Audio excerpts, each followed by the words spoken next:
Hello बच्चों, स्वागत है आप सभी का स्कॉलर्स स्टडी अड्डा में।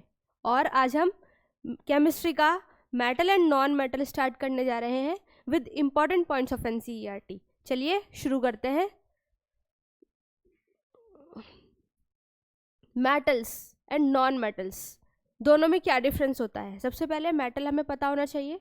मेटल की क्या क्या फिजिकल प्रॉपर्टीज़ होती हैं। जैसे मेटल्स लस्ट्रस होते हैं, मेटल्स हार्ड होते हैं, मेटल्स डक्टाइल होते हैं, मेलिएबल होते हैं। ये सब मेटल्स की प्रॉपर्टी है।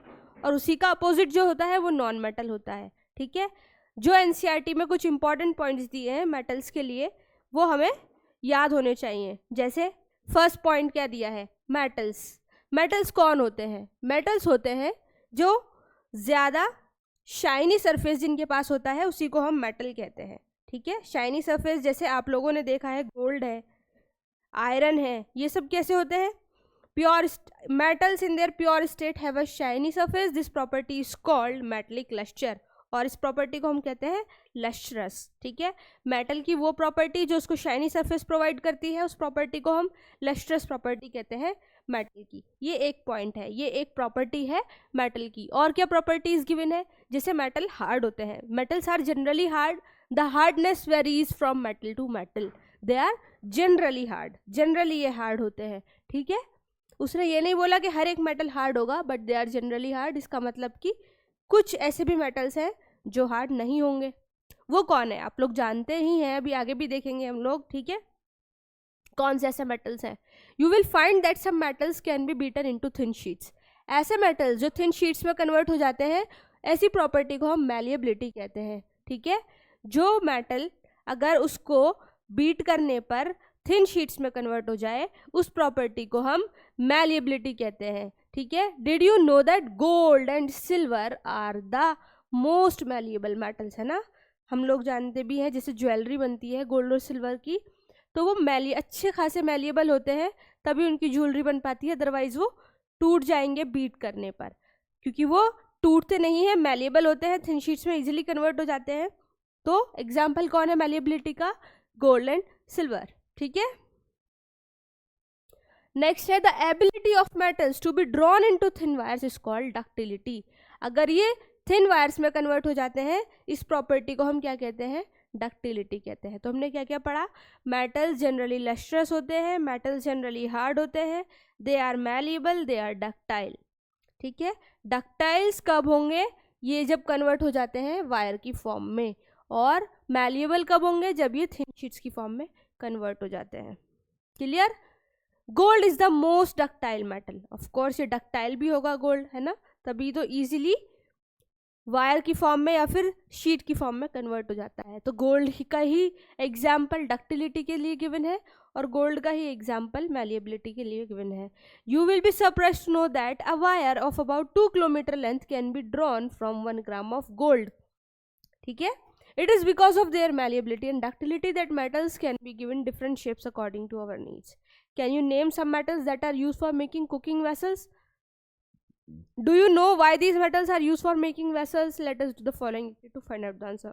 जैसे एल्यूमिनियम होता है, कॉपर होता है, इन सब के हमें वेसल्स मिलते हैं देखने के लिए, है ना। एल्यूमिनियम और कॉपर का वायर हमने लिया है, यहाँ पर एक मेटल वायर है, एल्यूमिनियम या कॉपर उसने बोला है, और उसने क्या किया है? इसको बर्नर के नीचे रख दिया है। ठीक है, ये एक्टिविटी हमें क्या बताती है? ये एक्टिविटी हमें बताती है मेटल्स गुड कंडक्टर होते हैं हीट के लिए। इसका क्या मतलब है? जो मेटल्स हैं वो इजीली हीट को क्या करा सकते हैं? कंडक्ट करा सकते हैं, इसीलिए हम उनके बर्तन बनाकर यूज करते हैं। ठीक है, the above activity shows that metals are good conductor of heat and have high melting point. Easily melt नहीं होते हैं, they are good conductor of heat. The best conductor of heat are silver and copper, जिसके हम लोग क्या use करते हैं? Vessels भी यूज करते हैं। Lead and mercury are comparatively poor conductor of heat. ठीक है, चलिए, do metals also conduct electricity? क्या मेटल्स इलेक्ट्रिसिटी कंडक्ट करते हैं? बताइए। हाँ, मेटल तो अच्छे खासे क्या होते हैं? कंडक्टर होते हैं इलेक्ट्रिसिटी के। तो metals are good conductor of heat as well as electricity. ठीक है, कौन होते हैं? You must have seen that the wires that carry current in your homes have a coating of PVC of a rubber like material. क्यों? क्योंकि जो metal है वो अच्छा कंडक्टर है इलेक्ट्रिसिटी का। अगर हम मेटल को यूज़ करें, सिर्फ मेटल को यूज़ करेंगे तो हमें करंट लग सकता है, इसलिए जो रबड़ है वो नॉन कंडक्टर है और एक प्रोटेक्शन के लिए उसको यूज़ किया जाता है। Why are electric wires coated with such substances, क्योंकि करंट न लगे इस वजह से इन चीज़ों से उसको कोट किया जाता है। What happens when metals strike a hard surface, अगर एक लोहे को मैं नीचे ज़मीन पर फेंकूँ तो क्या होगा, आवाज़ आएगी, है ना। गोल्ड को फेंके तब भी आवाज़ आएगी। कोई भी मेटल अगर किसी हार्ड सरफेस से टकराता है तो आवाज़ आती है और इस प्रॉपर्टी को हम कहते हैं सोनोरस। तो मेटल्स आर सोनोरस ऑल्सो, ठीक है। तो मेटल्स की एक और प्रॉपर्टी है, दे आर सोनोरस। कितनी प्रॉपर्टीज याद हो गई हमें। मेटल्स कैसे होते हैं, शाइनी सरफेस होता है, हार्ड होते हैं, मैलिएबल होते हैं, डक्टाइल होते हैं, good conductor of heat and electricity और सोनोरस, है ना। काफ़ी सारी प्रॉपर्टीज हम याद कर चुके हैं। Clear? Do they produce a sound? The metals that produce a sound on striking a hard surface are said to be sonorous. Can you now say why school bells are made up of metals? ठीक है, अब तो आपको clear हो ही चुका होगा क्यों metals की बनी हुई होती है। अब नॉन मेटल्स कौन है, इसका अपोजिट सेम, जैसे मेटल्स कैसे हैं, लस्ट्रस है, वहीं नॉन मेटल नॉन लस्ट्रस होते हैं, ये शाइन नहीं करते हैं।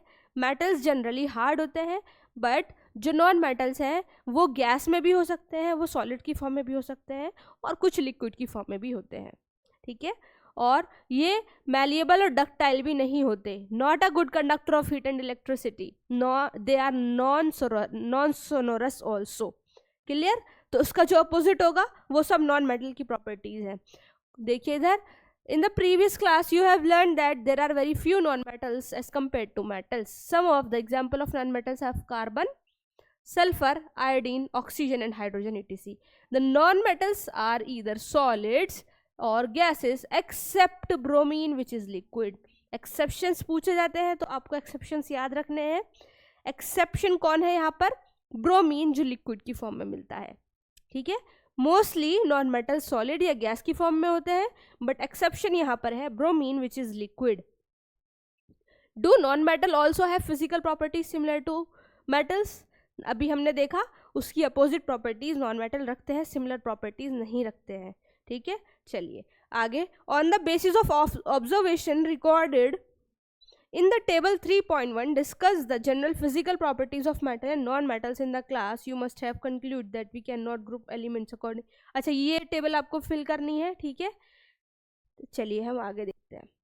All metals except mercury exist as solid at room temperature.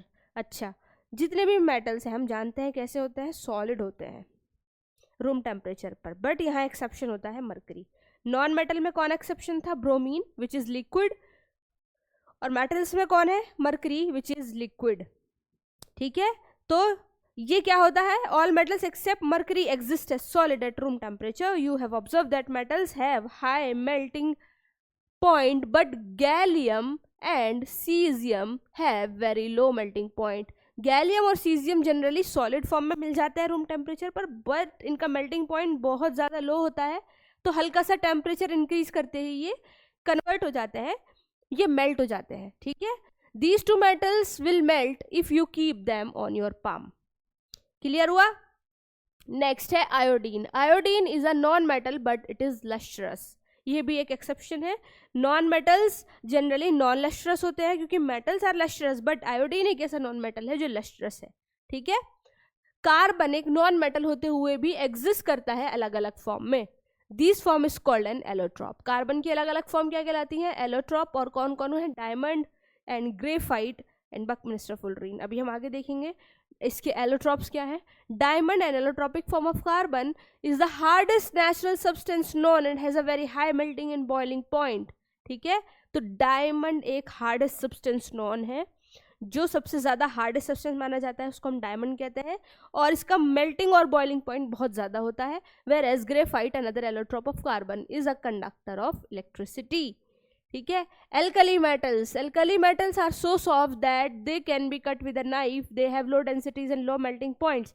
Metals कैसे होते हैं, जनरली हार्ड, हम पढ़कर आए हैं पीछे, याद है।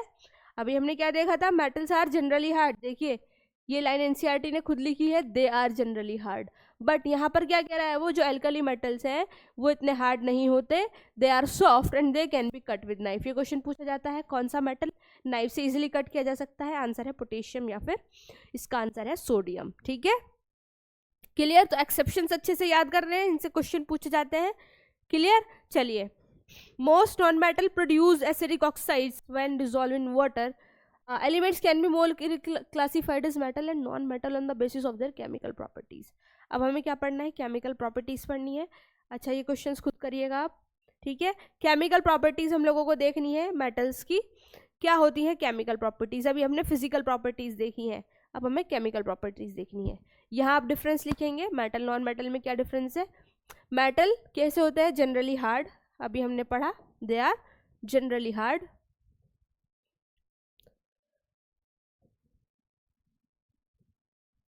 एक्सेप्शन कौन है इसका? एक्सेप्शन है इसका मर्क्यूरी, है ना। मर्क्यूरी कैसी होती है? जनरली लिक्विड होती है रूम टेम्परेचर पर। Non metals are not hard, they can B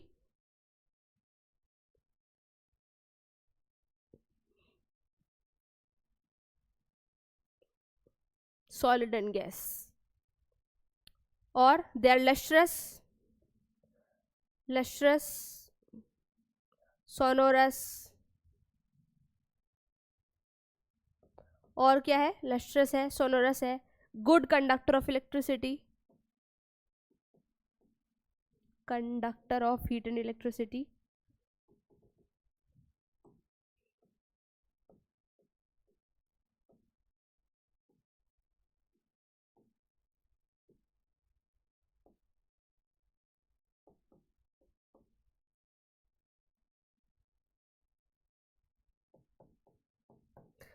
यहाँ पर दे आर नॉन लस्ट्रस,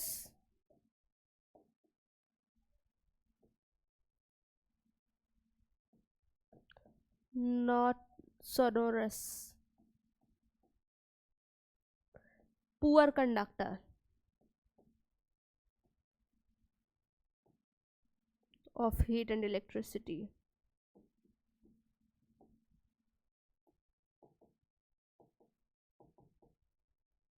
ठीक है, ये सब आप लोग डिफरेंस लिख सकते हैं। चलिए आगे देखते हैं। What happens when metal are burned in air. अगर मेटल को बर्न किया जाए एयर में तो क्या होता है? पीछे फर्स्ट चैप्टर में पढ़ा था हमने, कुछ मेटल्स जब ऑक्सीजन के साथ बर्न होते हैं, जैसे हमने पढ़ा था मैग्नीशियम के बारे में, है ना। मैग्नीशियम क्या करता है? जब मैग्नीशियम बर्न होता है तो मैग्नीशियम ऑक्सीजन की प्रेजेंस से बर्न होकर क्या बना रहा था? मैग्नीशियम ऑक्साइड बना रहा था। और ये कैसे कलर की होती थी? वाइट कलर की होती थी, और यहाँ से वाइट फ्लेम्स निकलती थी। याद है आपको ये वाली रिएक्शन, है ना। यहाँ से वाइट फ्लेम्स निकलती थी। मैग्नीशियम ऑक्सीजन की प्रेजेंस में बर्न होकर क्या बनाता है? मैग्नीशियम ऑक्साइड बनाता है। You have seen in activity 3.8 that magnesium Burns in air with a dazzling white flame. Do the metals react in the same manner? क्या सारे ही मेटल्स ऐसे रिएक्ट करते हैं? हाँ, मोस्टली मेटल्स ऐसे ही रिएक्ट करते हैं। Almost all metals combine with oxygen to form metal oxide. तो मेटल जनरली ऑक्सीजन के साथ मिलकर मेटल ऑक्साइड बनाते हैं। जैसे कॉपर की रिएक्शन भी हमने देखी थी, और यहाँ पर बनता था copper oxide which is black in colour. ठीक है, एल्यूमिनियम अगर ऑक्सीजन के साथ रिएक्शन करेगा तो एल्यूमिनियम की ऑक्साइड बनाएगा। ठीक है, how copper oxide reacts with HCl। We have learn that metal oxides are basic in nature, है ना। हमें पता है मेटल की ऑक्साइड कैसी होती है? बेसिक होती है। अगर वो HCl के साथ रिएक्ट करेगी तो क्या बनाएगी? बेसिक होती है, क्योंकि HCl एक एसिड है, तो क्या बनेगा यहाँ पर? सॉल्ट और वाटर बनेगा, है ना। हमने देखा था पीछे, जब भी एसिड और बेस मिलते हैं तो सॉल्ट और वाटर बनाते हैं। But some metals oxide such as aluminium oxide and zinc oxide show both acidic as well as basic behaviour. ऐसी ऑक्साइड्स को हम क्या कहते हैं? एल्यूमिनियम और जिंक, इन दोनों को हम लोग, ये वाली ऑक्साइड्स को हम लोग कहते हैं एम्फोटेरिक ऑक्साइड्स, जो मेटल और नॉन मेटल दोनों के साथ ही एसिड और बेस दोनों के साथ ही रिएक्ट करती हैं। ऐसी ऑक्साइड्स को हम लोग क्या कहते हैं? Amphoteric in nature. ऐसी ऑक्साइड्स होती हैं एम्फोटेरिक। तो एग्जाम्पल कौन है इसका? Aluminium and zinc. Both acidic as well as basic behaviour ये शो करती हैं। Such metal oxides which react with both acid as well as bases to produce salts and water are known as amphoteric oxides. Aluminium की oxides react करती है, देखिए इधर acid के साथ रिएक्ट कर रही है यहाँ पर, और यहाँ पर बेस के साथ रिएक्शन कर रही है, ठीक है। तो ऐसी ऑक्साइड जो दोनों के साथ रिएक्शन कर सकती हैं ये होती हैं एम्फोटेरिक। इंपॉर्टेंट है, एम्फोटेरिक एग्जाम्पल पता होने चाहिए, एल्यूमिनियम एंड जिंक, ठीक है। तो एल्यूमिनियम और जिंक की ऑक्साइड्स कैसी होती है, they are amphoteric oxides. Mostly metal की ऑक्साइड कैसी होती है, insoluble in water, they are generally insoluble in water but some of these dissolve in water to form alkali। Sodium की ऑक्साइड पोटेशियम ऑक्साइड डिजोल्व होकर पानी में alkali बनाती हैं, आगे देखेंगे हम ये वाला, ठीक है। इसके बारे में और ज़्यादा हम आगे पढ़ने वाले हैं। बाकी आपको ये याद रखना है, जनरली मेटल ऑक्सीजन के साथ रिएक्शन करके मेटल की ऑक्साइड्स बनाते हैं। कुछ मेटल्स ऐसे होते हैं जो acid as well as base दोनों के साथ रिएक्शन करते हैं, उनकी ऑक्साइड्स को हम एम्फोटेरिक ऑक्साइड्स बोलते हैं, ठीक है। चलिए आगे देखते हैं। That all metals do not react with oxygen at the same rate. हर एक मेटल ऑक्सीजन के साथ सेम रेट पर बिहेव नहीं करता। क्यों, ऐसा हमें कहाँ से पता चलेगा, ये हमें पता चलता है रिएक्टिविटी सीरीज से। ये है एक रिएक्टिविटी सीरीज। ये क्या है, रिएक्टिविटी सीरीज है। जनरली जो ऊपर वाले मेटल्स होते हैं दे आर हाईली रिएक्टिव, ठीक है। ये वाले मेटल्स, ऊपर वाले मेटल्स कैसे होते हैं, हाईली रिएक्टिव होते हैं। ये वाले मेटल कैसे हैं, हाईली रिएक्टिव है। कैसे हैं ये,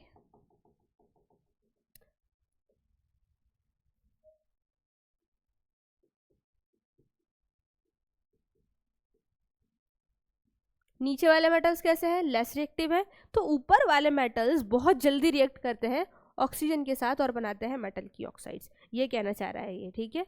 तो कुछ मेटल्स ऐसे होते हैं जो ज़्यादा जल्दी रिएक्ट करते हैं, कुछ ऐसे होते हैं जो रिएक्ट ही नहीं करते, और कुछ ऐसे होते हैं जो बहुत स्लो रिएक्ट करते हैं।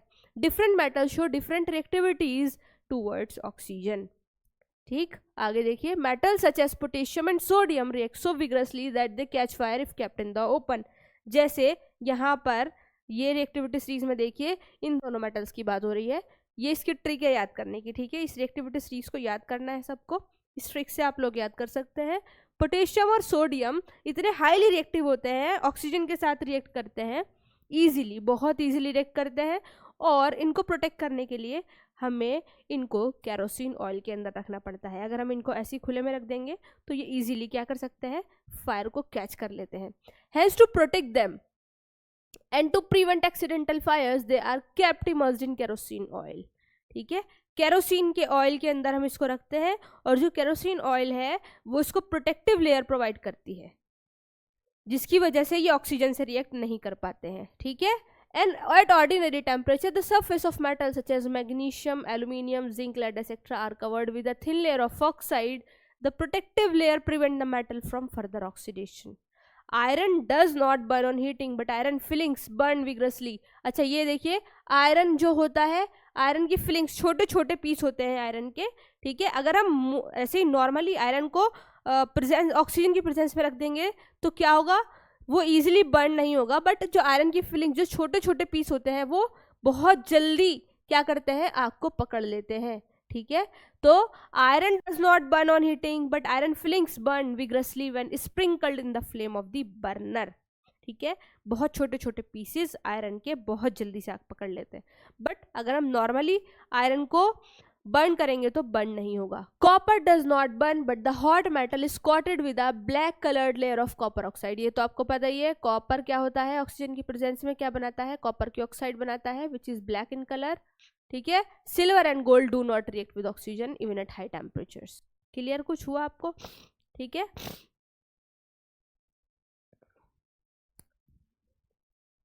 ये देखिए, स्टार्टिंग के जितने भी मेटल हैं ये हाईली रिएक्टिव है, तो ये ऑक्सीजन के साथ इजीली रिएक्ट कर सकते हैं।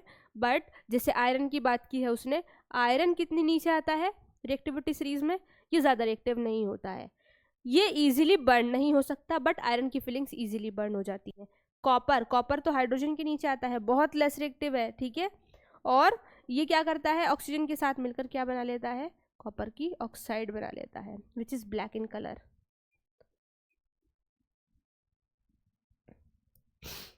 चलिए आगे देखते हैं।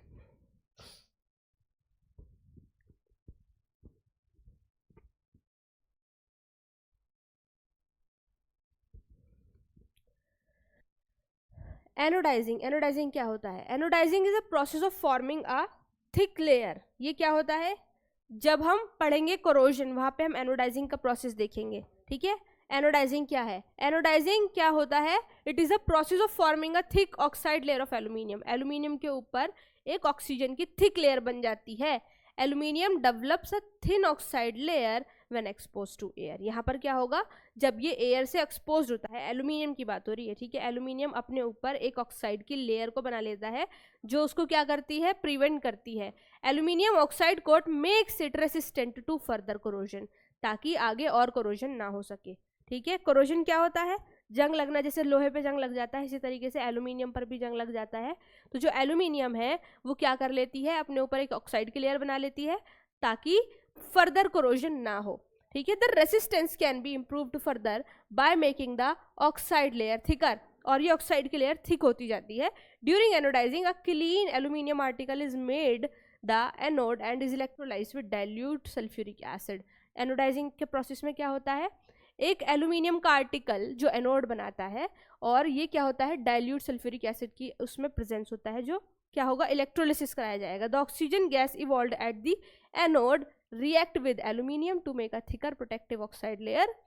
This oxide layer can be dyed easily to give aluminium article an attractive finish. ठीक है, ये shiny finish provide करता है। क्लियर? चलिए आगे देखते हैं। After performing activity 3.9, you must have observed that sodium is the most reactive of the sample of metal taken here. हमने देखा अभी पोटेशियम और सोडियम हाईली रिएक्टिव होते हैं। The reaction of magnesium is less vigorous, implying that it is not as reactive as sodium, but burning in oxygen does not help us to decide about the reactivity of these metals. सही है। तो हमें ये सब कैसे पता चलता है? ये सब हमें पता चलता है रिएक्टिविटी सीरीज के थ्रू। कौन ज़्यादा रिएक्टिव है, कौन कम रिएक्टिव है, तो हम उसके थ्रू पता लगा सकते हैं। बाकी हम ये डायरेक्टली नहीं पता लगा सकते। ये कहना चाह रहा है ये paragraph. What happens when metals react with water? अब वाटर के साथ रिएक्शंस होंगी तो क्या होगा? ठीक है, सारे के सारे मेटल वाटर के साथ रिएक्ट नहीं करते, कुछ मेटल रिएक्ट करते हैं, कुछ नहीं करते। वो भी हमें रिएक्टिविटी स्टेज के थ्रू पता चलता है। कौन से मेटल्स रिएक्ट करते हैं और कौन से नहीं करते। जैसे पोटेशियम और सोडियम है, हाईली रिएक्टिव है, बहुत जल्दी रिएक्ट करते हैं वाटर के साथ। अच्छा, पहले वाटर के साथ मिलकर बनाते क्या है मेटल्स? जब मेटल वाटर के साथ रिएक्शन करते हैं तो बनता है मेटल की ऑक्साइड्स प्लस यहाँ पर हाइड्रोजन रिलीज होती है, विच इज़ इम्पॉर्टेंट। ठीक है, जब हम मेटल की ऑक्सीजन के साथ रिएक्शन करा रहे थे, सिंपल मेटल की ऑक्साइड बन रही थी, बट यहाँ हाइड्रोजन गैस रिलीज होती है। फर्दर रिएक्शन होने के बाद मेटल हाइड्रोक्साइड में कन्वर्ट हो जाती हैं। ठीक है, बेस बना लेती हैं, क्योंकि मेटल की ऑक्साइड बेसिक होती हैं, तो वाटर के साथ रिएक्शन करके बेस बनाएंगी ऑफकोर्स। ठीक है, अब यहाँ देखिए जो सोडियम और पोटेशियम है, ये क्या है? हाईली रिएक्टिव है, वाटर के साथ रिएक्ट करके बेस तो बनाते हैं, बट यहाँ जो हाइड्रोजन गैस रिलीज होती है ये बहुत वायलेंट रिएक्शंस होती हैं, एक्सोथर्मिक रिएक्शंस होती हैं, और जो हाइड्रोजन रिलीज होती है वो इजीली क्या कर सकती है? फायर को कैच कर सकती है। ये इंपॉर्टेंट है। Metal like potassium and sodium react violently with cold water. In case of sodium and potassium the reaction is so violent and exothermic that the evolved hydrogen immediately catches fire. ये cold water के साथ ही react कर लेती हैं, बहुत जल्दी vigorously react करती हैं, प्लस एक्सोथर्मिक रिएक्शंस है तो इजीली कैच फायर। आगे देखिए यहाँ पर, पहले हम ये देखते हैं ये किसकी बात हो रही थी? सोडियम और पोटेशियम की बात हो रही थी। यहाँ पर सोडियम और पोटेशियम दोनों हाईली रिएक्टिव है। अब कैल्शियम की बात करते हैं और मैग्नीशियम, इन दोनों की बात करेंगे। कैल्शियम और मैग्नीशियम कैसे रिएक्ट करती हैं? ठीक है, अभी ये दोनों कोल्ड वाटर के साथ रिएक्ट कर रही थी, बट जो कैल्शियम है वो क्या करेगा? The reaction of calcium with water is less violent. इससे वायलेंट रिएक्शन नहीं होती है। सबसे ज़्यादा वायलेंट रिएक्शन यही होती हैं। कैल्शियम रिएक्ट तो करता है बट इतना वायलेंट नहीं होता है। Heat evolved is not sufficient for the hydrogen to catch fire. इतनी हीट भी नहीं निकलती कि वो फायर को कैच कर सके। फर्दर क्या बनेगा? हाइड्रोक्साइड्स बनेंगी एंड हाइड्रोजन गैस रिलीज होगी। But important thing here is to note that जो कैल्शियम है वहाँ पे जो हाइड्रोजन रिलीज होती है, फायर तो कैच नहीं कर पाती है, बट हाइड्रोजन कैसी गैस होती है? बहुत हल्की गैस होती है। ठीक है, बहुत ही कैसी होती है? हल्की गैस होती है, जिसकी वजह से ये क्या करती है? फ्लोट कर सकती है पानी के सरफेस पर, और जो कैल्शियम होते हैं उसके साथ स्टिक कर जाता है और वो भी सरफेस के ऊपर फ्लोट करना स्टार्ट कर देता है। कैल्शियम की बात हो रही है। ठीक है, अब नेक्स्ट मेटल कौन सा आता है कैल्शियम के बाद? नेक्स्ट मेटल आता है इस सीरीज में मैग्नीशियम। मैग्नीशियम की बात करते हैं, वाटर के साथ क्या होगा? ठीक है, magnesium does not react with cold water. ये कोल्ड वाटर के साथ रिएक्ट भी नहीं करता है, ठीक है। It reacts with hot water to form magnesium hydroxide and hydrogen. ये कैसे पानी के साथ रिएक्ट करेगा? हॉट वाटर के साथ। अभी तो सिर्फ अभी तक हीट देने की जरूरत नहीं पड़ रही थी, ठंडे पानी के साथ ही रिएक्शन हो रही थी, बट अब पानी को थोड़ी हीट देनी पड़ेगी तब जाके रिएक्शन होगी। But it also starts floating due to the bubbles of hydrogen gas sticking to its surface. तो कैल्शियम के साथ साथ मैग्नीशियम भी सरफेस पे आके क्या करने लगता है? फ्लोट करने लगता है। इसी को हम क्या कहते हैं? प्रोटेक्टिव लेयर बननी स्टार्ट हो गई है, ठीक है। Metals like aluminium, iron and zinc. अब किसकी बात हो रही है? आगे देखिए, यहाँ पर इन तीनों की बात हो रही है, एल्यूमिनियम, आयरन, जिंक, ठीक है। एल्यूमिनियम, आयरन एंड जिंक, तो यहाँ पर क्या होगा? Metals like aluminium, iron and zinc do not react इधर विद कोल्ड और हॉट वाटर। अब ना तो कोल्ड वाटर के साथ रिएक्शन होंगी, ना हॉट वाटर के साथ रिएक्शन होगी, तो क्या है? पानी के साथ रिएक्ट नहीं करते, स्टीम के साथ ये रिएक्ट करते हैं। किसके साथ करते हैं? स्टीम के साथ ही रिएक्ट करते हैं। और भी ज़्यादा टेम्परेचर इनको चाहिए रिएक्शन करने के लिए। In the metal oxide and hydrogen बनाते क्या है? मेटल के ऑक्साइड्स बनाते हैं, हाइड्रोजन गैस बनाते हैं। बाकी इसके नीचे के जो मेटल होते हैं वो रिएक्शन ही नहीं करते, ठीक है। यहाँ पर देखिए, अभी हमने यहाँ तक बात की थी एल्यूमिनियम, जिंक वगैरह। फिर हाइड्रोजन के नीचे जितने भी रिएक्शन मेटल होंगे, कॉपर, HgAgAu, ये सब मेटल के उसके साथ, वाटर के साथ रिएक्ट ही नहीं करते, ठीक है। Metal such as lead, copper, silver, gold do not react with water at all. Clear? चलिए, अभी हमने ऑक्सीजन के साथ पढ़ा क्या होता है। ऑक्सीजन के साथ मेटल रिएक्ट करके मेटल की ऑक्साइड्स बनाते हैं। कुछ ही मेटल्स ऑक्सीजन के साथ रिएक्ट करके मेटल की ऑक्साइड बनाते हैं, कुछ मेटल्स रिएक्शन ही नहीं करते, ठीक है। कुछ मेटल इजीली बर्न होते हैं, कुछ इजीली बर्न नहीं होते। ये सब हमने ऑक्सीजन में पढ़ा। हमने वाटर के साथ रिएक्शंस देखी। अब हम देखते हैं what happens when metals react with acid. Metal अगर एसिड के साथ रिएक्ट करते हैं तो क्या होता है, ठीक है। यहाँ पर बनता है सॉल्टेड हाइड्रोजन, सबको पता है, ठीक है। सॉल्ट और हाइड्रोजन ये हम पीछे पढ़ के आ चुके हैं क्या होता है। अच्छा, hydrogen gas is not evolve when a metal reacts with nitric acid.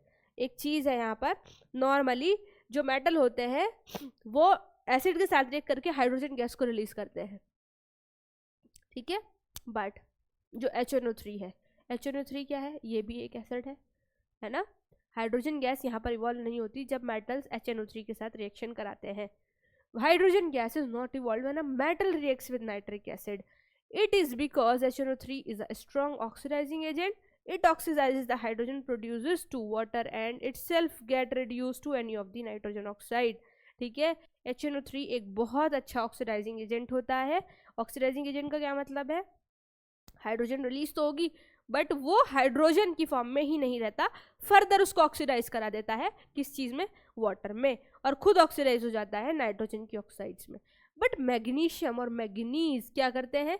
React करते हैं वेरी डाइल्यूट HNO3 के साथ और H2 गैस को इवॉल्व करते हैं। Clear?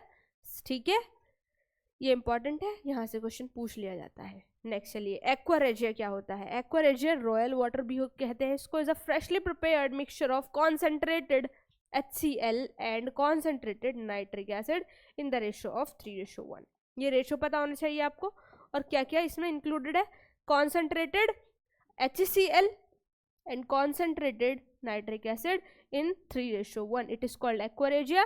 It is highly corrosive fuming liquid. It is one of the few reagents that is able to dissolve gold and platinum. ठीक है, क्लियर? चलिए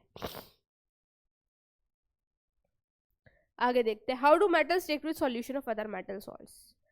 अदर मेटल सॉल्ट्स के साथ कैसे रिएक्शन होती है मेटल्स की? यहाँ पर देखिए, reactive metals can displace less reactive metals from their compounds in solution. अच्छा, हमने पीछे वाले चैप्टर में भी देखा था, जब एक मेटल होता है और एक मेटल सॉल्ट होता है तो वहाँ पर क्या होता है?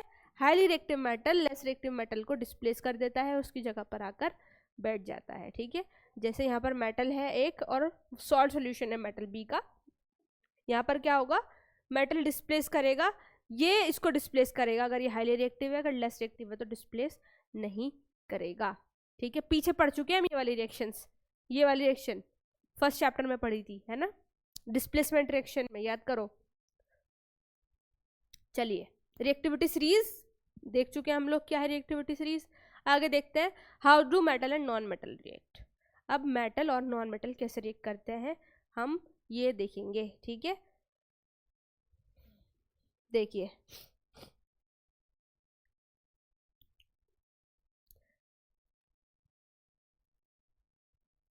क्या कह रहा है, in the above activities you saw the reactions of metals with a number of reagents. Why do metal react in this manner? Let us recall what we learnt about the electrons configuration of elements in class 9th, ठीक है।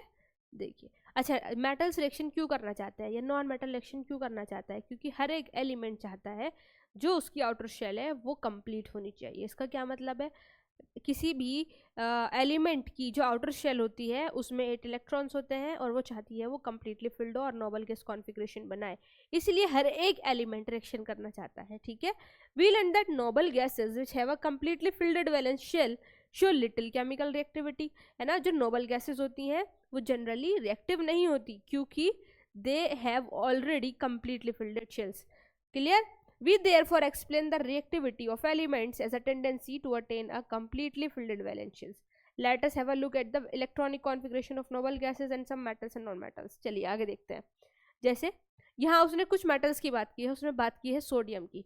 यहाँ पर क्या बात की है उसने? Sodium की बात की है, ठीक है। सोडियम में क्या है? सोडियम का जो इलेक्ट्रॉनिक कॉन्फ़िगरेशन है वो 281 है।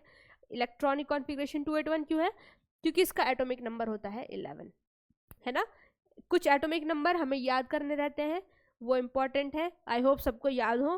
20 तक एटॉमिक नंबर याद करना ज़रूरी है। उसके बाद जो सोडियम है उसके बाद हमें इलेक्ट्रॉनिक कॉन्फ़िगरेशन लिखना आना चाहिए, ठीक है। तो जो सोडियम होता है उसका एटॉमिक नंबर 11 है, इसलिए उसका इलेक्ट्रॉनिक कॉन्फ़िगरेशन क्या होता है? देखिए इलेक्ट्रॉनिक कॉन्फ़िगरेशन यहाँ पर दिया भी हुआ है। जैसे कुछ गैसेस का दिया है, नोबल गैसेस का हीलियम 2 अगर उसका एटॉमिक नंबर है तो उसकी कंप्लीटली शेल है। नियॉन का दिया है 10 है, इसकी भी शेल कंप्लीट है 2 8, ठीक है। आर्गन की भी शेल कंप्लीट है 2 8 8। फिर सोडियम का दिया है 2 8 1, ये इनकम्प्लीट शेल है। आगे फर्दर आप देख लीजिए, ये कुछ मेटल्स और नॉन मेटल्स के दिए हैं, इनकी शेल्स कैसी होती हैं? इनकम्प्लीट होती हैं, इसीलिए ये रिएक्ट करना चाहते हैं और अपनी शेल को कंप्लीट करना चाहते हैं, ठीक है। अब जैसे यहाँ सोडियम की बात हो रही है, अगर हम NaCl की रिएक्शन कराएं तो क्या होगा? Sodium and chloride ions being positively charged attract each other and are held by strong electrostatic force of attraction to exist as sodium chloride, ठीक है। जैसे Na है सोडियम के पास कितने इलेक्ट्रॉन्स हैं? यहाँ पर देखिए एक एक्स्ट्रा इलेक्ट्रॉन पड़ा हुआ है, यहाँ तक कंप्लीटली फिल्ड है बट ये एक इलेक्ट्रॉन एक्स्ट्रा है इसके पास। क्लोरीन के पास कितने इलेक्ट्रॉन है? क्लोरीन के पास 7 इलेक्ट्रॉन है, एक इलेक्ट्रॉन की कमी है। 7 इलेक्ट्रॉन देगा नहीं वो, क्योंकि 7 इलेक्ट्रॉन देने के लिए बहुत एनर्जी चाहिए, एक इलेक्ट्रॉन को लेना उसके कंपैरेटिवली इजी है, इसलिए वो क्या करता है 7 इलेक्ट्रॉन्स उसके पास हैं, 1 2 3 4 5 6 7। एक इलेक्ट्रॉन की कमी है, सोडियम से कंप्लीट एक इलेक्ट्रॉन ले लेता है और यहाँ पर कौन सा बॉन्ड बनता है? यहाँ पर बनता है आयनिक बॉन्ड NaCl। Na पर प्लस चार्ज, Cl पर माइनस चार्ज, ठीक है। क्योंकि इसने इलेक्ट्रॉन लिया है इसलिए माइनस चार्ज गेन करता है, इसने इलेक्ट्रॉन दिया है इसलिए पॉजिटिव चार्ज गेन करता है और ये बनाते हैं आयनिक कंपाउंड्स, ठीक। ऐसे हम लोग क्या देखते हैं, इसीलिए जो मेटल्स हैं और नॉन मेटल्स हैं वो रिएक्शन करते हैं और अपनी शेल को कंप्लीट करना चाहते हैं। इलेक्ट्रॉनिक कॉन्फ़िगरेशन आप लोगों को आना चाहिए इसके लिए, ठीक है। यहाँ पर कुछ एग्जांपल दिए, जैसे मैग्नीशियम क्लोराइड का आयनिक कंपाउंड कैसे बनेगा? देखिए मैग्नीशियम के पास 2 इलेक्ट्रॉन है, मैग्नीशियम का एटॉमिक नंबर होता है 12 282, तो 2 इलेक्ट्रॉन उसके पास एक्स्ट्रा पड़े हुए हैं। अगेन क्लोरीन के पास एक इलेक्ट्रॉन की कमी यहाँ पर है, दूसरे क्लोरीन के पास भी एक इलेक्ट्रॉन की कमी है। एक इलेक्ट्रॉन ये वाला क्लोरीन लेगा, एक इलेक्ट्रॉन ये वाला क्लोरीन लेगा और ये बनाएगा MgCl2। मैग्नीशियम पे प्लस का 2 चार्ज, बिकॉज उसने 2 इलेक्ट्रॉन को दिया है, एक क्लोरीन पे माइनस एक क्लोरीन पे माइनस, यहाँ पर बनेगा MgCl2 which is again ionic compound, ठीक है। Clear? The compounds formed in this manner by the transfer of electron from a metal or to a non-metal are known as ionic compounds or electrovalent compounds. Can you name the cation and anion present in MgCl2? क्या cation और anion है यहाँ पर? उसके नाम आप बताइए, ठीक है। चलिए ये तो बता चुके हैं हम, Mg पे प्लस चार्ज होगा और Cl पर माइनस चार्ज होगा, तो मैग्नीशियम का कैटायन है और क्लोरीन का एनायन है, ठीक है। चलिए आगे देखते हैं प्रॉपर्टीज ऑफ आयनिक कंपाउंड। अभी हमने आयनिक कंपाउंड कैसे बने हमने ये देखा, उसकी क्या क्या प्रॉपर्टीज होती हैं अब हम ये देखने वाले हैं, ठीक है। जो आयनिक कंपाउंड है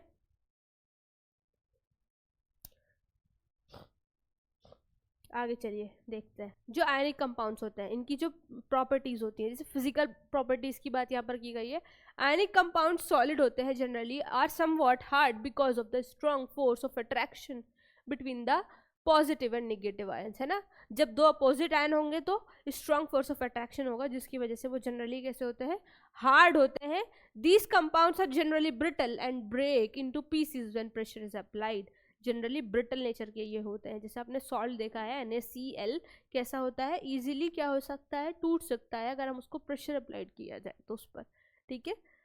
चलिए आगे देखते हैं मेल्टिंग एंड बॉइलिंग पॉइंट क्या है। Ionic compounds have high melting and boiling points. This is because a considered amount of energy is required to break the strong interionic attraction. अगर दो लोग बहुत स्ट्रॉन्ग तरीके से एक दूसरे को पकड़ते हैं, बहुत स्ट्रॉन्ग फोर्स है, मैं किसी का हाथ पकड़ लूँ तो क्या उसका हाथ छुड़ाना ईजी होगा या मुश्किल होगा? ऑब्वियसली टफ होगा। वैसे ही जो आयंस होते हैं वो दोनों अपोजिटली चार्ज हैं, तो उनके बीच का जो अट्रैक्शन है बहुत स्ट्रांग होता है, इसलिए उनको तोड़ना इजी नहीं होता, ठीक है। इसलिए उनका जो मेल्टिंग और बॉइलिंग पॉइंट है ज़्यादा होता है, बहुत हाई होता है। सॉल्युबिलिटी क्या है? Electrovalent compounds are generally soluble in water and insoluble in solvent such as kerosene. तो जनरली सॉल्युबल होते हैं वाटर में और केरोसिन वगैरह में ये इनसॉल्युबल होते हैं। कंडक्शन ऑफ इलेक्ट्रिसिटी, ये इंपॉर्टेंट है, यहाँ से क्वेश्चन पूछा जाता है, ठीक है। The conduction of electricity through a solution involves the movement of charge particle.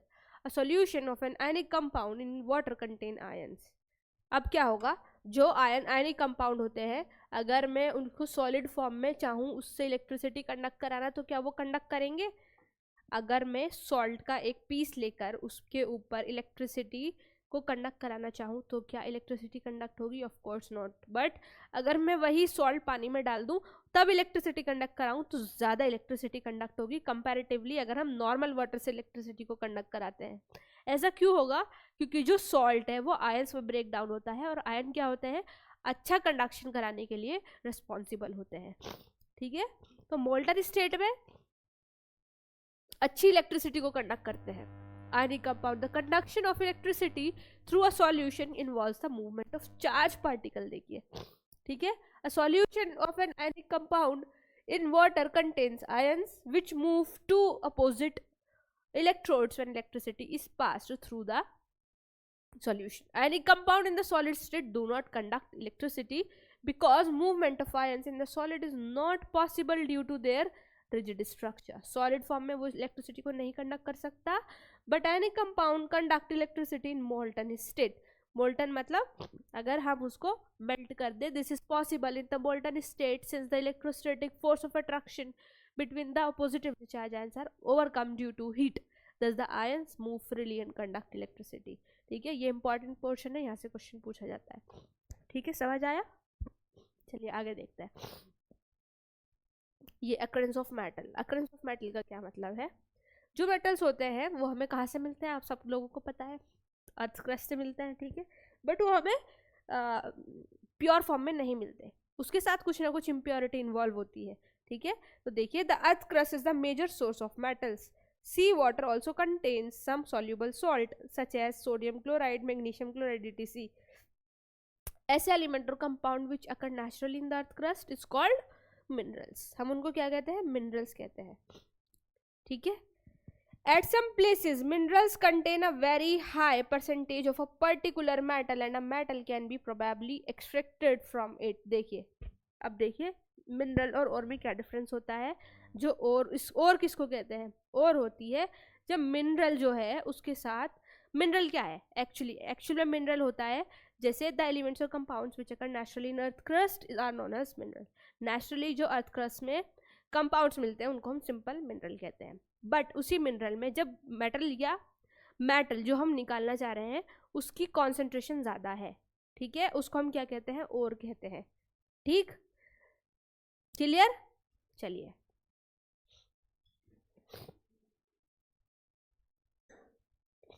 Extraction of metal. अब हम जो हमने और है, ये जो और है ये इम्प्योर है, इसके साथ इम्प्योरिटी इन्वॉल्व है, और एक्चुअली क्या है? मेटल है प्लस इम्प्योरिटी है।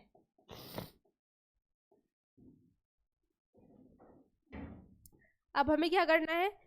इसमें से हमें प्योर मेटल को निकालना है, इम्प्योरिटी को हटा देना है, ठीक है। तो यहाँ पर कुछ अलग अलग तरीके होते हैं जिससे हम मेटल को एक्सट्रैक्ट कर सकते हैं। पहले ये रिएक्टिविटी सीरीज के अकॉर्डिंग हम लोग क्या करते हैं, मेटल को एक्सट्रैक्ट करते हैं। देखिए ये क्या है, ये हाईली रिएक्टिव मेटल्स है, ये मीडियम रिएक्टिव है और ये लो रिएक्टिव है। ये क्या है, लो रिएक्टिव है,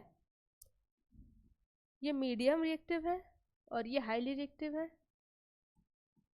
इसके थ्रू हम लोग क्या करते हैं, एक्सट्रैक्ट करते हैं मेटल को। जैसे ये ओर है, ठीक है, यहाँ मेटल्स क्या है, हाईली रिएक्टिव। देखिए 3 पार्ट में डिवाइडेड है, एक मीडियम रिएक्टिव और एक low reactive metals.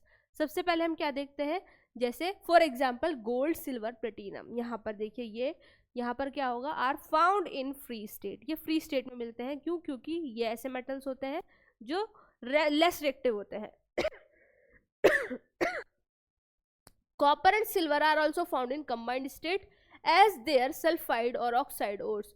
The metals are at the top of activity series. ठीक है, जैसे अब देखिए इनकी बात हो रही है, ये हाईली रिएक्टिव है तो ये किसी न किसी के साथ रिएक्ट कर लेंगे और क्या कुछ ना कुछ कंपाउंड बना लेंगे, क्योंकि जो हाईली रिएक्टिव है वो क्या करेगा, वो हमेशा रिएक्ट करना चाहता है। ठीक है, जब जो हाईली रिएक्टिव मेटल्स हैं ये क्या करते हैं, they are so reactive that they are never found in nature as free elements. इतने ज़्यादा रिएक्टिव है कि कभी भी फ्रीली नहीं मिल सकते।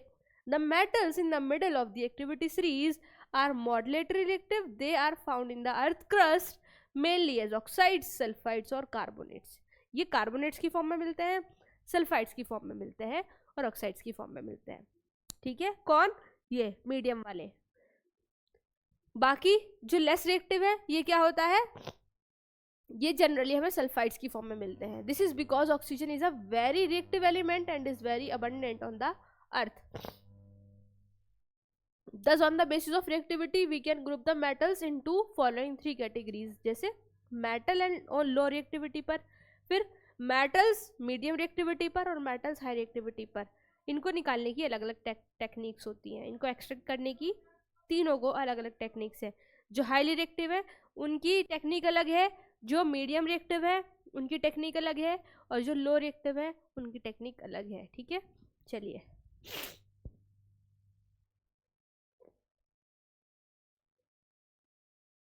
आगे देखते हैं एनरिचमेंट ऑफ ओर्स। ये क्या है, ores mined from the earth are usually contaminated with large amount of impurities such as soil, sand, etc called gangue. अब जो ओर है, ठीक है, ये क्या होता है, इसमें बहुत सारी इम्प्योरिटी होती है, जैसे कि सॉइल होती है या फिर सैंड होती है, उसको हम क्या कहते हैं, गैंग कहते हैं। The impurities must be remove from the ore prior to the extraction of the metal. The process used for removing the gangue from the ore are based on the difference between the physical और chemical property of gangue and the ore। अब ये उनकी physical और chemical property पे depend करता है कि हम एक्सट्रैक्शन कैसे करते हैं। देखिए एक्सट्रैक्टिंग ऑफ मेटल, जो लो रिएक्टिविटी सीरीज में मेटल्स होते हैं उनकी बात हो रही है। कौन होते हैं लो में, पीछे हमने देखा था, जैसे यहाँ पर होते हैं Ag एंड Au। ठीक है, देखिए Ag और Au। Metals low in activity series are very unreactive, पहले ही वो अनरिएक्टिव होते हैं। The oxides of these metals can be reduce to metals by heating alone. तो हम इजीली, क्योंकि वो अनरिएक्टिव है, रिएक्ट करना ही नहीं चाहते, तो अगर हम उसको थोड़ा सा भी हीट करेंगे तो हम उनको इजीली क्या करा सकते हैं, एक्सट्रैक्ट करा सकते हैं। ठीक है, यहाँ पर देखिए ये मोस्टली किसकी फॉर्म में मिलते हैं, सल्फाइड्स की फॉर्म में मिलते हैं। When it is heated in air it is first converted to mercuric oxide. Mercuric oxide is then reduce to mercury on further heating. तो सल्फाइड्स को हम क्या करेंगे, हीट करेंगे फर्दर, तो हमें क्या मिलेगा, ऑक्साइड्स मिलेंगी, और ऑक्साइड्स को हीट करने पर प्योर मेटल मिल सकता है। ठीक है, सिमिलरली कॉपर, यहाँ पर हम लोग क्या करेंगे, सेम सल्फाइड को ऑक्सीजन के प्रेजेंस में हीट करेंगे, copper oxides, again copper oxides को हीट करेंगे तो कॉपर मिल जाएगा।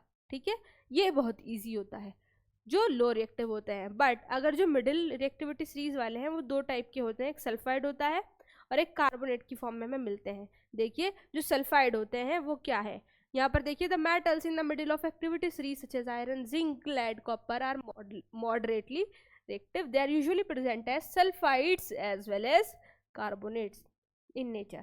It is easier to obtain a metal from its oxide as compared to its sulfides and carbonates. तो हम sulfides और carbonates को ही पहले oxides में convert करते हैं, तब जाके हमें metal मिलता है। ठीक है, therefore prior to reduction the metal sulfides and carbonates must be converted into metal oxides. The sulfide ores are converted into oxides by heating strongly in the presence of excess air. Sulphide को axis air की presence में heat करते हैं तो oxide मिल जाता है, और इस प्रोसेस को हमने क्या कहा है, रोस्टिंग कहा है। ठीक है, क्या कहा है हमने इसको, रोस्टिंग कहा है। Clear? The carbonates are changed into oxides by heating strongly in limited air. This process is known as calcination. अब जो कार्बोनेट है यहाँ पर एयर कैसी होती है, यहाँ पर होती है लिमिटेड एयर, और इसको हम क्या कहते हैं, कैल्सिनेशन कहते हैं। रोस्टिंग कब होगी, जब एक्सेस एयर होती है, यहाँ पर क्या होती है, एक्सेस एयर होती है, और जब हम कार्बोनेट्स की रिएक्शन कराते हैं यहाँ पर लिमिटेड एयर होती है, उस प्रोसेस को हम कैल्सिनेशन कहते हैं। आगे इजी सिंपल बिल्कुल ऑक्साइड्स में कन्वर्ट हो गया है। ठीक है, अब क्या होगा, the process of the chemical reactions that takes place during roasting and calcination of zinc ores can be shown. उसके बाद देखिए ये ऑक्साइड्स में कन्वर्ट हो गए हैं। You are already familiar with the process of oxidation and reduction. ठीक है, ऑक्साइड्स में कन्वर्ट होने के बाद हम इनको फर्दर हीट करेंगे और हमें क्या मिल जाएगा, मेटल मिल जाएगा। क्लियर?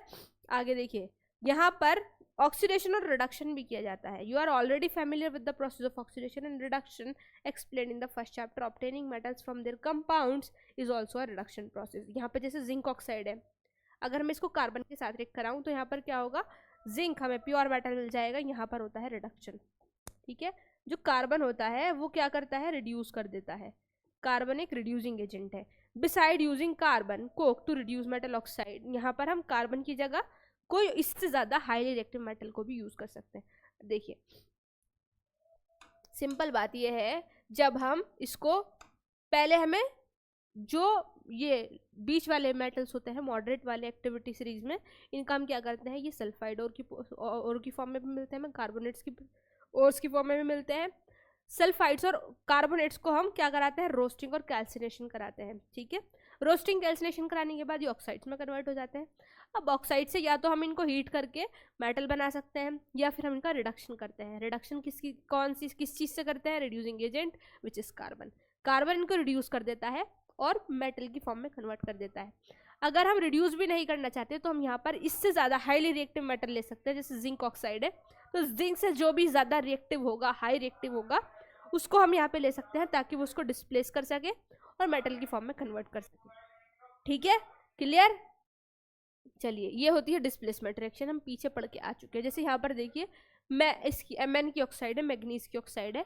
एल्यूमिनियम हाईली रिएक्टिव होता है मैग्नीज से ज़्यादा, तो एल्यूमिनियम मैग्नीज को रिप्लेस कर देगा और यहाँ पर मैग्नीज का प्योर मेटल हमें मिल जाएगा। ठीक है, तो हम ऐसे भी इसको एक्सट्रैक्ट कर सकते हैं। These displacement reactions are highly exothermic. The amount of heat evolved is so large that the metals are produced in the molten state. ये एक्सोथर्मिक रिएक्शंस होती हैं और मेटल कैसी फॉर्म में हमें मिलता है, मोल्टन स्टेट में हमें मिलता है। देखिए, in fact the reaction of iron 3 oxide, ये Fe2O3 वाली रिएक्शन, अगर हम एल्यूमिनियम को लेते हैं जो हाईली रिएक्टिव होता है, ये इसको रिप्लेस करके Fe देता है। और ये रिएक्शन कहाँ यूज होती है, टू जॉइन रेलवे ट्रैक्स और क्रैक्ड मशीन पार्ट्स, क्योंकि ये एक्सोथर्मिक रिएक्शन है और यहाँ पे बहुत ज़्यादा हीट निकलती है, इसलिए इस प्रोसेस को हम क्या कहते हैं, थर्माइट रिएक्शन भी कहते हैं। क्लियर हुआ? ठीक है, चलिए आगे देखिए, extracting metal towards the top of activity series. अब जो बहुत ज़्यादा हाईली रिएक्टिव मेटल्स हैं उनके साथ क्या होगा, जो हाईली रिएक्टिव मेटल होते हैं वो बहुत ज़्यादा रिएक्टिव होते हैं, they can not be obtain from their compounds by heating with carbon. अगर हम उनको सिंपली कार्बन के साथ हीट करेंगे, जैसे हमने वहाँ पे रिडक्शन करके निकाला है, यहाँ पर वो मेटल ऐसे हमें नहीं मिल पाएंगे, क्योंकि carbon can not reduce the oxides of sodium, magnesium, calcium, aluminium etc to the respective metals. This is because these metals have more affinity for oxygen than carbon. Highly reactive है, oxygen से ज़्यादा reactive होते हैं, carbon से भी ज़्यादा। तो these metals, मतलब अगर हम इनको, जैसे सोडियम है, सोडियम की मैं ऑक्साइड बना लूँ, ठीक है, सोडियम की ऑक्साइड Na2O अगर मुझे मिल जाए और मैं इसको कार्बन के साथ रिएक्शन कराऊं तो ये रिएक्शन नहीं होगी, बिकॉज ऑक्सीजन ज़्यादा एफिनिटी रखता है सोडियम के साथ देन कार्बन। तो जो ऑक्सीजन है वो उसको रिप्लेस नहीं होने देगा कार्बन के साथ। ठीक है, इसलिए हम यहाँ पर ये वाली रिएक्शंस नहीं कराते जो हमने मॉडरेटली रिएक्टिव मेटल्स के लिए कराई थी। ठीक है, आगे देखिए यहाँ पर क्या कराते हैं फिर हम, this is because these metals have these metals are obtained by electrolytic reduction. तो हम यहाँ पर क्या कराते हैं, इलेक्ट्रोलिसिस कराते हैं, ठीक है।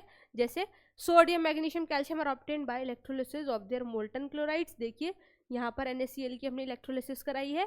The metals are deposited at cathode, the negatively charged electrode, whereas the chlorine is liberated at the anode.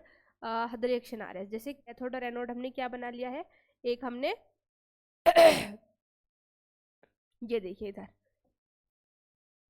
यहाँ पर ये कैथोड है, ये एनोड है। कैथोड पर क्या मिलेगा हमें, सोडियम मिलेगा, और एनोड पर हमें क्लोरीन मिलेगा। Similarly aluminium is obtained by the electrolytic reduction of aluminium oxide. तो हम यहाँ पर इलेक्ट्रोलिसिस करते हैं, कैथोड पे हमें मेटल मिलता है। क्लियर हुआ? चलिए नेक्स्ट, रिफाइनिंग ऑफ मेटल्स। अब जो हमें मेटल्स मिल रहे हैं ये बिल्कुल प्योर फॉर्म में नहीं मिलते हैं, तो उसके बाद हमें रिफाइनिंग का प्रोसेस भी करना पड़ता है। और रिफाइनिंग क्या होता है, उस मेटल को प्योर बनाने का तरीका। The metals produce by various reduction processes described above are not very pure, they contain impurities. तो इनमें इम्प्योरिटीज होती हैं which must be remove to obtain pure metals. Widely used method is refining impure metals in electrolytic refining, ठीक है। तो ये widely use method है कौन, इलेक्ट्रोलाइटिक रिफाइनिंग ऑफ कॉपर। देखिए यहाँ कॉपर की रिफाइनिंग दिखाई है। The electrolyte is a solution of acidified copper sulphate. यहाँ पर क्या लिया है, कॉपर सल्फेट का एक सॉल्यूशन लिया है। ये क्या है, it is a solution of copper sulphate, CuSO4, ठीक है। अब whereas the cathode is stripe of pure copper. जो कैथोड है ये प्योर कॉपर की बनी है। यहाँ पर कैथोड प्योर मेटल का बनाया जाता है, ठीक है। यहाँ पर कैथोड प्योर मेटल का बनाया जाता है, इट इज प्योर कॉपर, और ये सॉल्यूशन क्या है, CuSO4 है, ठीक है। आगे देखिए, whereas the cathode is type of pure copper, on passing electrolytic current pure copper is deposited on the cathode. अब यहाँ पर कैथोड, अब अच्छा प्रोसेस समझते हैं पूरा। यहाँ पर क्या हो रहा है, जो ये देखिए, many metals such as copper, zinc, nickel, silver, gold etcetera are refined electrolytically. In this process the impure metal is made the anode. तो यहाँ पर प्योर कॉपर का क्या बनता है, कैथोड बनता है, और इम्प्योर का क्या बनता है, एनोड बनता है। सबसे इंपॉर्टेंट बात यही है यहाँ पर, ठीक है। And the stripe of pure metal is made the cathode. Solution of the metal salt, इसी कॉपर, इसी मेटल के सॉल्ट का सॉल्यूशन जो होगा वो इलेक्ट्रोलिसिस करने के लिए काम आएगा। The apparatus is set up as shown in figure 3.12. On passing the current through the electrolyte, the pure metal from the anode dissolves into the electrolyte. अब क्या होगा, जैसे ही हम करंट पास करेंगे इलेक्ट्रोलाइट सॉल्यूशन में, तो जो प्योर मेटल है एनोड से वो क्या होगा, सॉल्यूशन में आ जाएगा। देखिए यहाँ पर देखिए, एनोड से निकलकर प्योर मेटल सॉल्यूशन में आ रहा है, और जो सॉल्यूशन है उससे जाके कैथोड पे चिपक जा रहा है, ठीक है। आगे, an equivalent amount of pure metal from the electrolyte is deposited on the cathode, the soluble impurity go into the solution. अब जो impurity है वो solution में चली जाएगी, whereas the insoluble impurity settle down at the bottom of the anode and known as anode mud. यहाँ पर जो anode है ये, यहाँ पर जो ये देखिए ये दिखाई है anode mud, ठीक है, ये impurity है, impurity is called anode mud. यहाँ पर impurity आके जमा हो जाती है which is insoluble. soluble property solution soluble impurity solution में चली जाती है। एनोड इम्प्योर का बना होता है मेटल का, कैथोड प्योर मेटल का बना होता है। कैथोड पे जाकर क्या होता है, कॉपर चिपक जाता है या फिर कोई और मेटल भी चिपक जाता है, और एनोड जो होता है वो मेटल को कहाँ भेज देता है, सॉल्यूशन में, सॉल्यूशन से कैथोड पे जाके चिपक जाएगा। बाकी इंसॉल्यूबल इम्प्योरिटी यहाँ पर आकर इकट्ठा हो जाती है, बाकी सॉल्युबल प्रॉपर्टी सॉल्यूशन में चली जाती है, और ये सॉल्यूशन उसी मेटल के सॉल्ट का बनता है। ये पता होना चाहिए, कुछ बातें याद रखने की है इसमें, विच आर इम्पॉर्टेंट, ठीक है। चलिए आगे हमें क्या पढ़ना है, कोरोजन पढ़ना है। कोरोजन क्या होता है, आप लोगों ने देखा होगा आपके घर में आसपास जो लोहे की चीज़ें होती हैं वो उस पर जंग लग जाता है ना, उसी को हम कोरोजन कहते हैं। तो ये अलग अलग मेटल पे अलग अलग कलर का होता है। जैसे सिल्वर पे कैसे कलर का होता है, ब्लैक कलर का होता है after some time where expose to air, क्योंकि जो सिल्वर होती है ये क्या होती है, सल्फाइड बनाती है AgS which is black in colour, ठीक है। तो सिल्वर पे कैसे कलर का कोरोजन होता है, ब्लैक कलर का होता है। This is because it treks sulphur in air to form a coating of silver sulphide copper पे कैसे कलर का होता है? Copper moist carbon dioxide in the air and slowly loses its shiny brown surface and gains a green coat. यहाँ पर क्या बनता है? ग्रीन कलर का सब्सटेंस बनता है, इसलिए यहाँ पर जो करोशन होता है वो ग्रीन कलर का होता है, which is copper carbonate, CuCu3, ठीक है, कॉपर कार्बोनेट। आयरन पे कैसे कलर का होता है? सबको पता है, ब्राउन कलर का होता है, सब्सटेंस कॉल्ड रस्ट, जिसको हम रस्ट भी कहते हैं। क्लियर? तो ये होता है करोशन। ये फिगर देखिए, फिगर 3.13, यहाँ एक एक्टिविटी गिवन है। यहाँ पर बोल रहा है ये जो आयरन के नेल्स हैं, यहाँ पर इस वाली टेस्ट ट्यूब में एयर और वाटर दोनों प्रेजेंट है। टेस्ट ट्यूब बी में सिर्फ और सिर्फ वाटर प्रेजेंट है, एयर एब्सेंट है, और टेस्ट ट्यूब सी में सिर्फ और सिर्फ एयर प्रेजेंट है, वाटर एब्सेंट है। तो कहाँ पर पहले कोरोजन स्टार्ट होगा, या कहाँ पर सिर्फ कौन सी वाली टेस्ट ट्यूब में कोरोजन होगा? तो ए वाली में सिर्फ और सिर्फ रस्ट होगा, क्योंकि कोरोजन होगा, क्योंकि यहाँ पर दोनों चीज़ें प्रेजेंट है और कोरोजन के लिए बोथ एयर एंड वाटर की नीड होती है। क्लियर? न यहाँ पर कोरोजन होगा और न ही यहाँ पर कोरोजन होगा। चलिए आगे देखते हैं। आगे है प्रिवेंशन ऑफ कोरोजन। हम कोरोजन को कैसे प्रिवेंट कर सकते हैं, क्या क्या तरीके हैं प्रिवेंट करने के? एनोडाइजिंग का प्रोसेस हम पढ़कर आए थे पीछे, ठीक है, वो भी एक प्रोसेस है प्रिवेंट करने का कोरोजन को। चलिए आगे देखते हैं। The rusting of iron can be prevented by painting, oiling, greasing, galvanisation, chrome plating, anodising और मेकिंग एलॉयज। ये सब प्रोसेस होते हैं। जैसे गैल्वेनाइजेशन का एक मेथड है। Galvanisation is a method of protecting steel and iron from rusting by coating them with a thin layer of zinc. जो हम मेटल होता है, आयरन होता है या स्टील होती है, उस पर जिंक की कोटिंग लगा देते हैं, जिसकी वजह से जो रस्टिंग होती है वो क्या हो जाती है? रुक जाती है। The galvanised article is protected against rusting even if the zinc coating is broken. अगर जिंक कोटिंग को हटा दिया जाए, वो तब भी क्या होता रहता है? रस्टिंग प्रोसेस वहाँ पर रुक जाता है, इवन जब जिंक की कोटिंग को हटा दिया जाता है तब भी। Clear?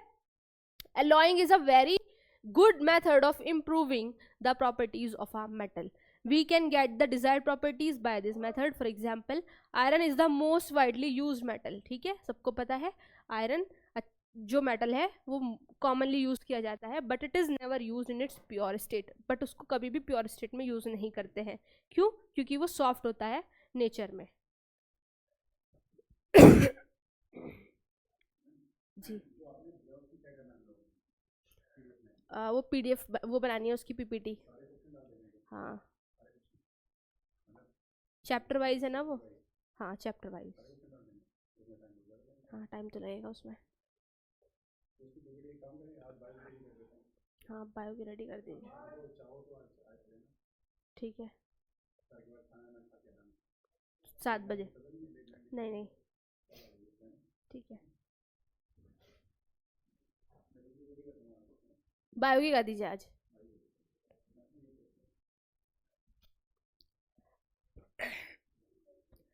This is because pure iron is a very soft and stretches easily when hot. तो जो प्योर आयरन होता है वो सॉफ्ट होता है, इसलिए हम उसको क्या करते हैं? मिक्सचर करके यूज करते हैं। जैसे यहाँ पर देखिए, जो हम आयरन यूज करते हैं मोस्टली कार्बन का 0.05% उसमें ऐड कर दिया जाता है, जिसकी वजह से वो हार्ड और स्ट्रांग हो जाता है। When iron is mixed with nickel and chromium we get stainless steel. तो स्टील कैसे बनती है? जब आयरन को निकल या क्रोमियम के साथ मिक्स कर दिया जाता है, which is hard and does not rust. ठीक है, does it if iron is mixed with some other substances its properties change. वो तो नॉर्मल सी बात है, अगर हम किसी भी प्योर मेटल को किसी और के साथ मिक्स कर देंगे तो उसकी प्रॉपर्टी वो नहीं रहेगी जो प्योर मेटल की प्रॉपर्टी थी। तो मिक्स होने के बाद उसकी प्रॉपर्टी चेंज हो जाती है। In fact the properties of any metal can be change if it is mixed with some other substances. तो the substances added may be a metal और अ नॉन मेटल। तो मेटल को मेटल के साथ भी मिक्स कर सकते हैं और नॉन मेटल के साथ भी मिक्स कर सकते हैं, और इसको हम कहते हैं alloys. And alloy is a homogeneous mixture. कैसा मिक्सचर है ये? होमोजीनस मिक्सचर है of 2 or more metals or a metal and a non-metal. It is prepared by first melting the primarily metal. जो मेटल होता है इसको मेल्ट किया जाता है, जिसके साथ मिक्स करना होता है उसको मेल्ट किया जाता है, दोनों को मिक्स कर दिया जाता है और फिर उनको क्या कर दिया जाता है? रूम टेम्परेचर पे छोड़ दिया जाता है ठंडा करने के लिए। This is alloying. ठीक है, क्लियर? चलिए, जैसे प्योर गोल्ड का भी हमको नहीं मिलता 24 कैरेट में, उसमें भी कुछ ना कुछ क्या होती है? मिक्स्ड होता है कुछ ना कुछ, क्योंकि जो प्योर गोल्ड है 24 कैरेट का वो सॉफ्ट होता है, therefore not suitable for making jewellery. It is alloyed with either silver और copper to make it hard. Generally in India 22 carat gold is use for making ornaments. ठीक है, clear? If one of the metal is mercury then the alloy is known as an amalgam. यहाँ से question आता है, amalgam किसका alloy है? Mercury का alloy है। ठीक है, आगे देखिए, the electrical conductivity and melting point of N alloy is less than that of pure metal. तो एलॉयज की कंडक्टिविटी कैसी होती है? लेस होती है। वो तो आप समझ ही चुके हैं, क्यों? क्योंकि जो प्योर मेटल्स हैं वो अच्छे कंडक्टर्स होते हैं then alloy. For example brass and alloy of copper and zinc. Brass क्या है? जिंक और कॉपर का एलॉय। तो कॉपर और जिंक का मिक्सचर क्या बनाता है? ब्रास बनाता है, एंड ब्रॉन्ज। ठीक है, and alloy of copper and tin are not good conductor of electricity, whereas copper is use for making electrical circuits. जब कॉपर को अकेले यूज किया जाता है तो वो अच्छा सर्किट होता है इलेक्ट्रिसिटी के लिए, बट जब उसके साथ मिक्सचर बना दिया जाता है तो वो उतना अच्छा कंडक्टर नहीं रहता। Solder an alloy of lead and tin has a low melting point and is use for welding electrical wires together. तो ये याद कर लेना, 2-3 जो भी एलॉय के नाम दिए हैं यहाँ से क्वेश्चन पूछ लिया जाता है। ठीक है, चलिए चैप्टर खत्म हो गया है। पढ़िए और अच्छे से मेहनत करिए एंड फॉलो करिए स्कॉलर्स स्टडी अड्डा को। Thank you so much.